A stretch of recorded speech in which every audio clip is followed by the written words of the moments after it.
దేవుని యొక్క సన్నిధిలో ఆయన దాచిన మేలుని, ఆయన సంకల్పించిన సంకల్పాన్ని ఎవడు సెరిపివేయడు. ఒకనాడు చెరసాల్లో వేయబడ్డ యోసేపుని మనం గమనిస్తే ఆయన ఒక దర్శనం పొందాడు. ఆ దర్శనం అతన్ని నెరవేర్పు దిశలోకి నడిపించేటప్పుడు కొన్ని కష్టాలు, బాధలు, అవమానాలు, నిందలు మనం యోసేపు జీవితంలో మనం గమనిస్తూ ఉన్నాం. ఈరోజు ఏ దేశంలో బానిసగా ఉన్నాడో, ఏ దేశంలో చెరసాల్లోకి వేయబడ్డాడో, ఏ దేశంలో నిందించబడ్డాడో, ఏ దేశానికి అమ్మబడ్డాడో ఆ దేశానికి పరిపాలించే ఒక పరిపాలకుడిగా దేవుడు నియమించాడు. ఎక్కడ నువ్వు బానిసవో, ఎక్కడికి ఏ దర్శనం నిన్ను శ్రమలోకి, ఇబ్బందులోకి, సమస్యల్లోకి, వ్యాధుల్లోకి నిన్ను నడిపిస్తుందో ఆ దర్శనమే నిన్ను సింహాసనం మీద తీసుకుపోయేది. ఒక అద్భుతమైన ప్రవాహం కలిగిన దర్శనం అదే. దర్శనం వచ్చిందంటే సింహాసనం రెడీ, దాంతోపాటు శత్రువులు రెడీ, నీకోసం కొంటున్నాడు. అమ్మేవారు రెడీగా ఉంటారో, హింసించేవారు రెడీగా ఉంటారో. ఇవన్నీ సింహాసనానికి ప్రిపరేషన్ మెట్లవే. ఈరోజు నువ్వు శ్రమలో, బాధలో, వ్యాధుల్లో, ఒంటరితనంలో, అవమానంలో కురిగిపోయి ఉన్నావు. ఎక్కడ పడిపోయావు? ఎక్కడ ఏ గుంట నుంచి యోసేపుని అమ్మారు, ఏ గుంట నుంచి తీసుకుపోయి చెరసాలలో వేశారు, ఏ దేశంలో అవమానకరంగా వచ్చిందో, ఏ దేశంలో అమ్మబడ్డాడో ఆ దేశాన్ని పరిపాలించడానికి దేవుడు ఒక పవర్ విడుదల చేశాడు ఆయన పక్షాన. భయపడబాక. ఏ ఇంట్లో నిందుతుందో, ఏ ఇంట్లో నీకు అవమానం కలుగుతుందో, ఏ ఇంటి వారు నిన్ను చూసి హేళనగా, సులకనగా, బలహీనుడిగా చూస్తున్నారో ఆ ఇంటి వాళ్ళకి నీ మీద నిన్ను పెత్తందారిగా దేవుడు చేయబోతున్నాడు. ఆ దేశంలోనే నీ చేయిని పైకెత్తే ఒక సూపర్ నేచురల్ పవర్ కలిగిన దేవుడు చేయబోతున్నాడు. నువ్వు చూడాల్సింది దర్శనం వైపు, నువ్వు నిలబడాల్సింది దేవుని దర్శనం వైపు మాత్రమే. ఆ దర్శనం నిన్ను గొప్ప చేసింది. ఆ దర్శనం నీ జీవితాన్ని దేవుని కొరకు నిలబెట్టదు.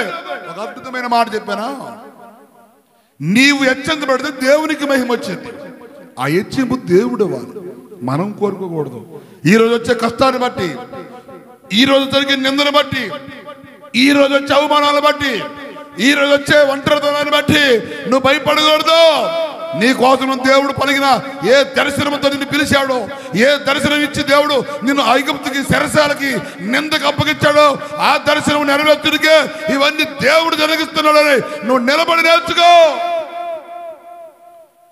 ఏ కొడుకు అమ్మబడ్డాడో, ఏ కొడుకు చనిపోయాడని చెప్పి యాకోబుకి చెప్పారో, ఇక ఏ కొడుకు లేడని చెప్పారో, ఏ కొడుకు రాడని చెప్పారో ఆ కొడుకే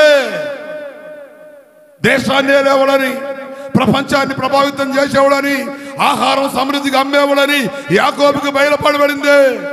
ఏ కొడుకు సరిపోయాడని బాధపడుతున్నావో, ఏ కొడుకు దూరంగా ఉండాలని నువ్వు వ్యాధులు చెందుతున్నావో, ఏ కొడుకును బట్టి నువ్వు ప్రేమ కలిగి వ్యాధులు చెంది ఒంటరిగా మిగిలినావో ఆ కొడుకు సజీవంగా ఉండాలని చెప్పే ఒక రోజు నీకు రాబోతుంది.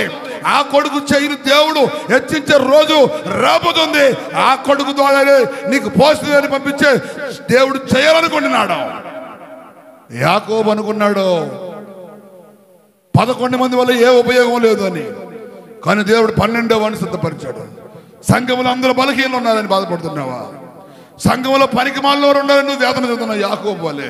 కానీ దేవుడు ఒక యోసేపుని సంఘంలో ఉంచుతాడు. దేవుడు ఒక యోసేపుని నీ నిమిత్తం, నీ కుటుంబం నిమిత్తం, నిన్ను పాలించిన నిమిత్తం ఒక యోసేపుని దేవుడు నియమించున్నాడు. దాన్ని నువ్వు నమ్మాలి. భయపడమాక, కలవరం చెందమాక. ఏది జరుగుతున్నా అది దేవుడు సింహాసనం మీద తీసుకునే ఉంది. ఏ ఒంటరితనమైన, ఏ అవమానమైన దేవుడు సింహాసనం వైపు తీసుకుపోవడం కొరకే.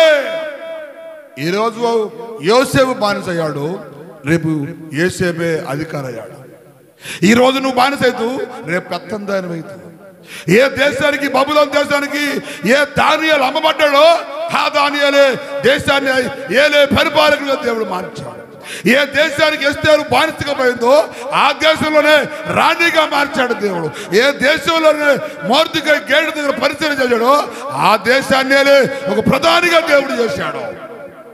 ఆయన చేయాలి మనని, ఆయన మనల్ని గొప్ప చేయాలి, ఆయన మనల్ని పరిపాలించాలి, ఆయన మనల్ని లేపాలి. ఆయన లేపే వరకు మనిగి ఆయన బలిష్టమైన చేతుల కింద నిలబడడానికి నేర్చుకోగలిగితే ఆయన శక్తిని, ఆయన పవర్ని, ఆయన సామర్థ్యాన్ని, ఆయన అధికారాన్ని, ఆయన పెత్తనాన్ని నీ చేతుల్లో పెట్టి నిన్ను ప్రభావితం చేయబోతున్నాడు దేవుడు. వేదన చెందొద్దు యాకోబు. దేవుడు నన్ను పిలిచాడు, నా పిలుపు ఏమైపోయిందో, దేవుడు నన్ను పిలిచాడు, నన్ను పిలిచినందుకు ఈ బాధలేంది, కష్టాలేంది అనుకోమాగా. అవన్నీ మెట్లు, సింహాసనం ఎక్కడానికి మెట్లు. మరణ శాస్త్రాన్ని తిరగరాశాడు దేవుడు. యోర్దాను నది గట్లు పారిపోతుంది, పొంగిపోతుంది, సమస్యగా కనపడిపోయింది. ప్రజలకి భయానికి ఎత్తిపోయారు. దేవుడు దాంట్లో మార్గాన్ని దాల్చాడని సంగతి మీకు తెలియదు. దేవుడు తెచ్చాడు. మందసం బయలుదేరుతుంది, మందసంతో పాటు మార్గం బయలుదేరుద్ది. నువ్వు మోసే మందసమే సముద్రానికి మార్గం వేసేది. నువ్వు మోసే మందసమే నేను పరిపాలనకి రాజ్యాన్ని తోల్చగొట్టి అధికారాన్ని అనుగ్రహించేది. ఈరోజు నువ్వు నిలబడి ఆ మహిమ కొరకు, ఆ పవర్ కొరకు నువ్వు చూడగలిగితే దేవుని జీవితంలో ఒక super natural miracle time start అయింది. నీ జీవితంలో అద్భుతాలు గడియ ప్రారంభమైంది. నీ జీవితంలో సింహాసనం స్థాపించబడే సమయం ప్రారంభమైంది. నీ జీవితంలో నిందను, అవమానాలు, ఒంటరితనాన్ని జయింపజేసి సింహాసనం ఎక్కించే సమయం ఆసన్నమైంది. నీ జీవితంలో బలహీనతలన్నింటినీ బలముగా మార్చే సమయం ఆసన్నమైంది. అవి ప్రాపస్తే నువ్వు నమ్ము, ఈ ప్రవచనాన్ని నమ్ము. నీ జీవితంలోకి నా దేవుడు ఒక అద్భుతమైన మహిమను, శక్తిని, ప్రభావాన్ని విడుదల చేయబోతున్నాడు. ఆయన నీ కొరకు దాచిన సింహాసనం, ఆయన నీ కొరకు దాచిన రాజులకి అందిస్తాడు. ఆయన నువ్వు నమ్మితే దేవుని మహిమను చూస్తావు. నువ్వు నమ్మో. గర్భఫలం లేదని బాధపడుతున్నావు, భర్త విడిచిపెట్టని బాధపడుతున్నావు, పిల్లలు చెదిరిపోయాయని బాధపడుతున్నావు, ఆర్థికంగా ఉందని బాధపడుతున్నావు, ఉద్యోగంలో ఎగ్జామ్లో సరిగ్గా మార్కులు లేదని బాధపడుతున్నావు. ఇవన్నీ దేవుడు తారుమారు చేసి ఒక మహిమను, ఒక ప్రభావాన్ని చెదిరిపోయి నీ కుటుంబాన్ని బాగు చేస్తాడు. నీకున్న కోర్టు కేసులు, నీకున్న నిందలు, నీకున్న పంచాయతీల్ని దేవుడే సెటిల్మెంట్ చేస్తాడు. నువ్వు నమ్మో. ఈరోజు దేవుడు నీతో మాట్లాడుతున్నాడు. దేవుడు నీ జీవితంలో ఒక సూపర్ న్యాచురల్ మిరాకిల్ని జరిగించబోతూ ఉన్నాడు. ఆమేన్.